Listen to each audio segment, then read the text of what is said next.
Indian ഭരണഘടനയിൽ കയ്യൊപ്പു ചാർത്തിയ 15 വനിതകളിൽ ഒരാളാണ് ദാക്ഷായണി വേലായുധൻ. പിന്നോക്ക വിഭാഗത്തിൽ നിന്ന് ബിരുദം നേടിയ ആദ്യ വനിത. വാർധ ആശ്രമത്തിൽ വച്ച് മഹാത്മജിയുടെ ആശീർവാദത്തോടെ വിവാഹിതയായ മലയാളി വനിത. സമൂഹത്തിൻ്റെ താഴേക്കിടയിൽ നിന്ന് ജ്വലിച്ചുയർന്ന ദാക്ഷായണി വേലായുധൻ ആരാണെന്നറിയാം. 1912 ജൂലൈ 12 കൊച്ചി നഗരത്തിന് ചുറ്റുമുള്ള ദ്വീപുകളിലൊന്നായ മുളവുകാട്ട് ജനിച്ചു. കല്ലച്ചൻമുറി കുഞ്ഞൻ, തയ്യിത്തറ മാണിയമ്മ എന്നിവർ മാതാപിതാക്കൾ. പുലയ സമുദായ അംഗമായിരുന്നു. അധസ്ഥിത വിഭാഗങ്ങൾ ജാതി വിവേചനത്തിൻ്റെ കൊടിയ ദുരിതങ്ങൾ ഏറ്റുവാങ്ങിയിരുന്ന കാലം. എന്നാൽ ദാക്ഷായണി ജനിക്കുമ്പോഴേക്കും കൊച്ചി രാജ്യത്ത് ഇത്തരം വിവേചനങ്ങൾക്കെതിരെ പ്രക്ഷോഭങ്ങൾ ശക്തിയാർജിച്ചിരുന്നു. അതുകൊണ്ടാകാം പുലയ ബാലികമാർക്കായി മാറ്റിവെച്ച പേരുകൾക്ക് പകരം മാതാപിതാക്കൾ ദാക്ഷായണി എന്ന് മകൾക്ക് പേരിട്ടത്. ദക്ഷൻ്റെ മകൾ എന്നർത്ഥത്തിൽ വരുന്ന പാർവതിയുടെ പേരായിരുന്നു അത്. എറണാകുളം മഹാരാജാസ് കോളേജിൽ നിന്ന് 1935 രസതന്ത്ര ബിരുദം നേടി. അങ്ങനെ പിന്നോക്ക വിഭാഗത്തിൽ നിന്നുള്ള ആദ്യ ബിരുദധാരിണിയായി. തുടർന്ന് മദ്രാസ് സർവകലാശാലയിൽ അധ്യാപക പരിശീലനവും നേടി. കൊച്ചി സർക്കാരിൻ്റെ സ്കോളർഷിപ്പിലൂടെ പഠനം. അധ്യാപക വൃത്തി സ്വീകരിച്ച ദാക്ഷായണി 1945 വരെ തൃശ്ശൂരിലും തൃപ്പൂണിത്തുറയിലും ജോലി ചെയ്തു.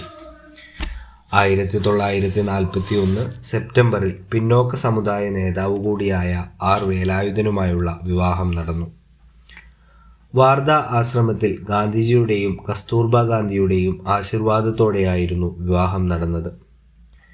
കുഷ്ഠരോഗബാധിതനായ ഒരു വ്യക്തിയാണ് വിവാഹത്തിന് കാർമ്മികത്വം വഹിച്ചത്. വേലായുധൻ പിന്നീട് 1952 കൊല്ലം മാവേലിക്കര ദ്വിമണ്ഡലത്തിൽ നിന്ന് ലോക്സഭയിലേക്ക് മത്സരിച്ച് ജയിച്ചു. ഇദ്ദേഹത്തിൻ്റെ ജ്യേഷ്ഠപുത്രനാണ് പിൽക്കാലത്ത് രാഷ്ട്രപതിയായ KR നാരായണൻ. 1945 ദാക്ഷായണി കൊച്ചി നിയമസഭാംഗമായി നാമനിർദ്ദേശം ചെയ്യപ്പെട്ടു. 1946 34-ാം വയസ്സിൽ അവർ കോൺഗ്രസ് പ്രതിനിധിയായി ഇന്ത്യൻ ഭരണഘടനാ നിർമ്മാണ സഭയിലും തുടർന്ന് ഇന്ത്യയുടെ താൽക്കാലിക പാർലമെൻറ്റിലും അംഗമായി. പട്ടികജാതി വിഭാഗത്തിൽ നിന്നുള്ള ഏക ഭരണഘടനാ നിർമ്മാണ സഭാംഗം കൂടിയായിരുന്നു ദാക്ഷായണി വേലായുധൻ. രാജ്യത്തിൻ്റെ ഭരണഘടന മാത്രമല്ല, ഇന്ത്യൻ ജനതയുടെ ഭാവി ജീവിതത്തിനുള്ള മാർഗരേഖ കൂടിയാണ് ഭരണഘടന നിർമ്മാണ സഭയിൽ തയ്യാറാക്കപ്പെടുന്നതെന്ന് ദാക്ഷായണി വേലായുധൻ വിശ്വസിച്ചു. ജാതി, മത, സമുദായ ഉച്ചനീചത്വങ്ങൾ തുടച്ചു നീക്കണമെന്ന് അവർ ശക്തമായി വാദിച്ചു. അധസ്ഥിത വിഭാഗങ്ങൾക്ക് അനുകൂലമായ ഭേദഗതികളും മുന്നോട്ട് വച്ചു. പൊതുവിദ്യാഭ്യാസ പദ്ധതികളിലൂടെ ജാതി വിവേചനരഹിതമായ ഒരു സമൂഹത്തെ സൃഷ്ടിക്കണമെന്നും ദാക്ഷായണി വേലായുധൻ നിർദ്ദേശിച്ചു. ഗാന്ധിയൻ ആദർശങ്ങൾ മുറുകെ പിടിക്കവേ തന്നെ സഭയിൽ ഡോക്ടർ അംബേദ്കറുടെ നിലപാടുകളോട് അവർ യോജിക്കുകയും ചെയ്തിരുന്നു.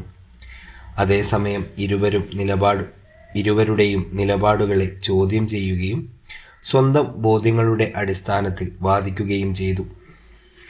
1971 അടൂർ മണ്ഡലത്തിൽ നിന്ന് സംഘടനാ കോൺഗ്രസ് സ്ഥാനാർത്ഥിയായി മത്സരിച്ച ദാക്ഷായണി പരാജയപ്പെട്ടു.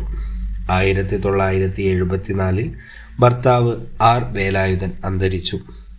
ഡൽഹിയിൽ ദളിത് വനിതകൾക്കായി 1977 അവർ മഹിളാ ജാഗൃതീയ പരിഷത്ത് എന്ന അഖിലേന്ത്യാ സംഘടന രൂപവത്കരിച്ചു. 1978 ജൂലൈ 20 66-ാം വയസ്സിൽ അന്തരിച്ചു.